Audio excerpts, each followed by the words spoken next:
સુરતમાં આમ તો તમે ઘણા બધા કલાકારો તમે જોયા હશે, પરંતુ કેલિગ્રાફી તથા આર્ટ માટે ઘણા ઓછા લોકો જોવા મળતા હોય છે.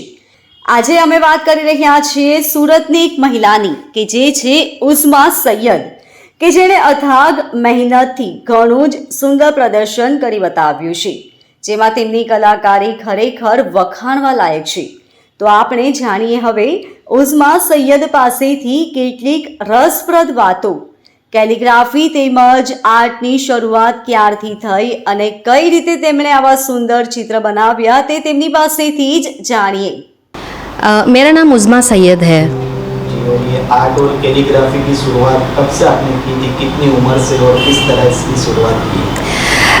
आर्ट का तो शौक़ मुझे बचपन से रहा है, मगर बीच में वो कहते हैं कि धूल चढ़ गई तो दुनिया के जद्दोजहद में आई फॉरगॉट, मैं तो भूल ही गई थी. लेकिन फिर करीब 10 से 12 साल पहले की बात है कि मैंने आर्ट फिर से शुरू किया एंड 4 बॉटल से शुरू किया था और आज 12-15 साल के बाद में मेरी जर्नी यहाँ पर है.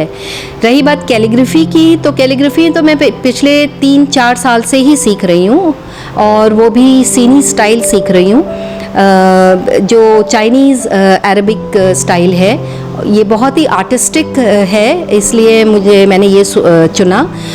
मैं अब सुलूस भी सीख रही हूँ एंड इंशाल्लाह मैंने कुफिक कैलीग्राफी भी सीखी है और मैं चाहूँगी कि मैं बच्चों को यहाँ पे कुफिक कैलीग्राफी स्पेशली सिखाऊं. काफ़ी इजी है एंड बच्चों में जो इंटरेस्ट होगा वो सीख भी सकते हैं, बच्चे क्या बड़े भी.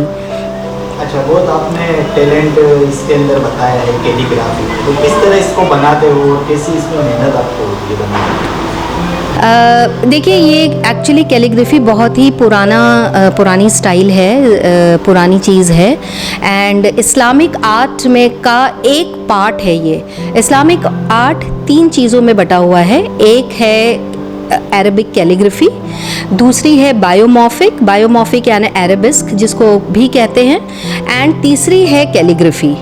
तो बायोमॉर्फिक ये हुआ जैसे कि हम लीफ, पत्ते, फूल, ये सब हम जो है तो बनाते हैं और पेंट करते हैं और इसी के ज़रिए से हम कुरानिक जो कुरान है, जो कुरानिक स्क्रिप्ट्स हैं, उसको हम डेकोरेशन के लिए इसको इस्तेमाल करते हैं. किस तरह के कैसे साधन इसमें आप यूज़ करते हो, किस प्रकार के, कहाँ से उसको मंगाते हो या बनवाते हो? जी देखिए, इल्यूमिनेशन जो है यानी कि जो डेकोरेशन है इस्लामिक कैलीग्राफी की के लिए जो हम इस्तेमाल करते हैं वो आम तौर पे हम पेंट्स यूज़ करते हैं एंड हम रियल स्टोन पिगमेंट्स यूज़ करते हैं. जो नेचुरल पिगमेंट्स आते हैं वो है गॉश करके जो एक पेंट आता है, हम उसको भी यूज़ करते हैं उसमें, एंड प्लस वाटर कलर्स इस्तेमाल करते हैं. एंड ऑल्सो इसके अंदर जो गोल्ड की बॉर्डर्स होती हैं उसमें पहले के ज़माने में 24 कैरेट गोल्ड्स यूज़ किया करते थे कि उस वक्त, क्योंकि गोल्ड सस्ता भी हुआ करता था. आज के ज़माने में भी करते हैं, मैं भी करती हूँ, 24 कैरेट गोल्ड का इस्तेमाल करती हूँ, पेंट इस्तेमाल करती हूँ. इसको मैं ख़ास तौर से जयपुर से मंगवाती हूँ और भी 1-2 लोग हैं जो वो लोग गोल्ड पेंट बनाते हैं, तो मैं वहाँ से मंगवाती हूँ और इससे मैं इल्यूमिनेशन करती हूँ. प्लस हम गोल्ड लीफ भी यूज़ करते हैं, उसका अपना एक अलग गम आता है और उसी के ज़रिए से फिर हम उसको हमारे पेंटिंग्स पे चिपकाते हैं. तो अल्हम्दुलिल्लाह हम उससे कैलीग्राफी भी करते हैं एंड इल्यूमिनेशन यानी डेकोरेशन भी उसी के हिसाब से करते हैं.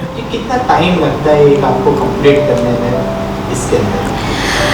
देखिए, ये डिपेंड करता है. अगर छोटा है तो कम से कम मिनिमम 3 से 4 दिन तो आराम से लग जाते हैं, क्योंकि बहुत ही डिटेलिंग काम है इल्यूमिनेशन का. हालांकि दिखने में बहुत कॉम्प्लिकेटेड लगता है, लेकिन है जब बनाते हैं तो उसको बड़ी आसानी से, मतलब उसकी हम डिज़ाइन को हम जो है तो ड्रॉ करते हैं.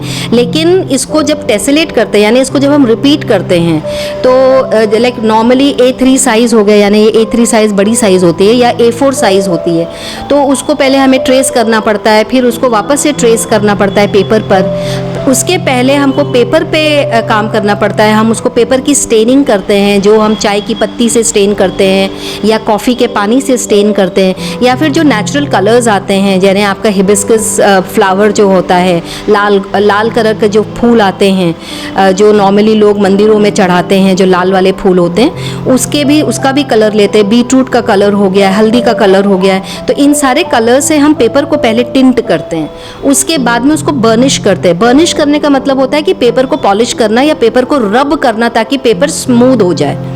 जब वो स्मूथ होता है, स्मूथ होने के बाद तब हम उसके ऊपर ट्रेस करके पेंट करते हैं। इसलिए करते हैं ताकि पेंट जो है पेपर में पूरी तरीके से एब्जॉर्ब ना हो, उसके जो पोर्स होते हैं उसके अंदर ना जाए, पेंट ऊपर ही रहे और उसकी खूबसूरती फिर वो बाहर आए उठ के। किस तरह की अभी मार्केट में इसकी डिमांड आपके पास आ रही है? लोग ज़्यादा क्या पसंद कर रहे हैं इसको? देखिए, लोगों को तो अब समझ में आ रहा है ये art. Over the period of time Islamic art मर सी गई। एंड पहले के ज़माने में अगर आप नोट करेंगे, अगर आप पहले आप मस्जिदों में जाइए, उनके दरवाज़ों को देखिए, या अगर आप कोई भी पुराना मकान अगर आप देखिएगा तो उसके दीवारों पे, उसके दरवाज़ों पे, उसकी जाली में जो हम आज नॉर्मल ग्रिल्स लगाते हैं, आज सिर्फ सर्कल्स एंड लाइंस और बस यूं ही करके ग्रिल बन जाती है। पहले के ज़माने में इस्लामिक ज्योमेट्री के जो डिज़ाइंस होते थे वो ग्रिल्स पे हुआ करते थे। दरवाज़ों पे Islamic geometric design, Islamic patterns हुआ करती थी। तो ये over the period of time मर सी गई। तो अब इसको रिवाइव किया जा रहा है ऑल ओवर द वर्ल्ड, ठीक है। एंड इस्लामिक ज्योमेट्री की काफ़ी डिमांड अब आ रही है। इन लोगों को समझ में आ रहा है कि इसको ना ही अपने घरों में इस्तेमाल करने से, बल्कि इसको हम खुद भी बनाने से और सीखने से हमारे अंदर कितनी चेंजेस आ जाती है, इसमें लोगों को ये भी समझ में आ रहा है। And it is like a meditation. जब आप इसको ड्रॉ करते हो तो ये एक आपको मेडिटेटिव इफ़ेक्ट देता है। कि आप बनाने के साथ साथ लोगों को कुछ सिखाने का भी इसमें चालू कर रहे हो, तो किस तरह वो मैनेज करोगे और कहाँ पे करोगे? हाँ जी, देखिए, मैं पर्टिकुलरली मैं तो मुंबई से हूँ। मैं मुंबई में ही रहती थी और मुंबई में मैंने काफ़ी वर्कशॉप्स करी है। और मैं सिर्फ इस्लामिक ज्योमेट्रिक पैटर्न्स ही नहीं, मैं मंडाला आर्ट भी की हूँ। तो मंडाला आर्ट तो मैंने बहुत ही लोगों को सिखाया है, हज़ारों की तादाद में। और मैंने कॉर्पोरेट वर्कशॉप्स भी किए हैं इसमें। And this helps in people, इनको मेंटल हेल्थ में ये काफ़ी काम आता है। ये काफ़ी हीलिंग इसका प्रोसेस है। आप जब इसको करते हो तो आप खुद एक मुराकबा में चले जाते हो, मेडिटेशन में चले जाते हो बनाने से। और इसमें आपकी अलाइनमेंट, बॉडी की अलाइनमेंट होती है। आपको मेंटली जो आप स्ट्रेस में, डिप्रेशन में, एंग्जाइटी में रहते हो, तो ये इसको बनाने में, इसको करने में एंड आपको बहुत ही ज़्यादा हेल्प मिलता है। अगर आपको सीखने के लिए कांटेक्ट करना हो तो किस तरह लोग करेंगे? यस, मेरा फ़ोन नंबर है एंड मेरा इंस्टा आईडी भी है। इंस्टा आईडी है हीलिंग बाय आर्ट्स।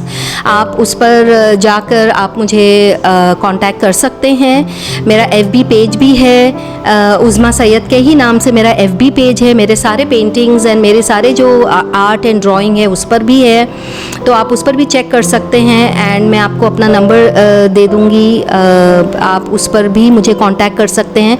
मैं रेगुलरली इसके वर्कशॉप्स करती हूँ एंड इसी के ज़रिए से इनफैक्ट मैं हीलिंग भी करती हूँ। I am an energy coach.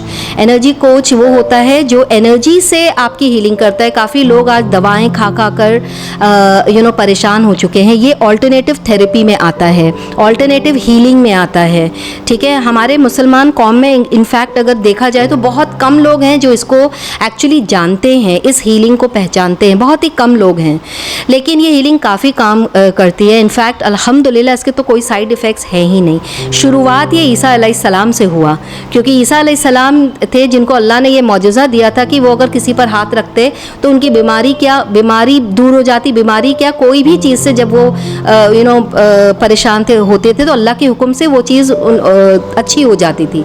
और यही कुव्वत आप सल्लल्लाहु अलैहि वसल्लम की में भी अल्लाह ताला ने दी थी। और आप सल्लल्लाहु अलैहि वसल्लम ने हमें सिखाया भी है कि इनफैक्ट आप कैसे हील कर सकते हो ख़ुद को भी और औरों को भी। तो अल्लाह ने वो कुव्वत दी है। इनफैक्ट अल्लाह ने वो एक गिफ्ट दिया है मेरे में कि जिससे वो हीलिंग होती है। एंड इससे काफ़ी लोगों ने काफ़ी लोगों ने इसका फ़ायदा लिया है। एंड मुंबई में तो इनफैक्ट काफ़ी लोगों ने किया है एंड मुझे जानते भी हैं as an energy coach. Last में छोटा सा मैसेज आप क्या देंगे लोगों को? किस आपके कैलीग्राफी के बारे में क्या या आर्ट के बारे में? आर्ट के लिए तो मैं यही बोलूँगी लोगों से, एंड ये मेरा छोटा सा मैसेज ये है कि प्लीज़ इस आर्ट को आप करें और अपने बच्चों को आर्ट करने दें। आप ये ना समझें कि वो बच्चा टाइम वेस्ट कर रहा है। अगर वो पेन, पेपर, कलर और क्रेयॉन्स लेके बैठा हुआ है और अगर वो पेंटिंग कर रहा है तो आप ये ना समझें कि वो टाइम वेस्ट कर रहा है, क्योंकि art is a form of expression. आप एक्सप्रेस करते हो अपने आप को, क्योंकि बहुत बार ऐसा होता है कि बच्चे अपने आप को बता नहीं पाते हैं, कुछ कह नहीं पाते हैं, क्योंकि उनके पास अल्फाज नहीं होते। और हम बच्चों की बात क्यों कर रहे हैं, हम बड़ों की ही ले लीजिए। बच्चे आज बड़े ही कितने ऐसे लोग हैं जो अपने आप को एक्सप्रेस ही नहीं कर पाते हैं। आज अगर कोई भी बंदा यहाँ पर आके मेरे पास अगर एक मंडाला बनाता है या एक ज्योमेट्रिक पैटर्न भी बनाता है और उसको पेंट करता है, तो मैं आपको उसकी पेंटिंग से ही उसके बारे में उसकी पूरी पर्सनालिटी बता सकती हूँ कि वो किस दौर में, वो अभी कैसे और कहाँ है।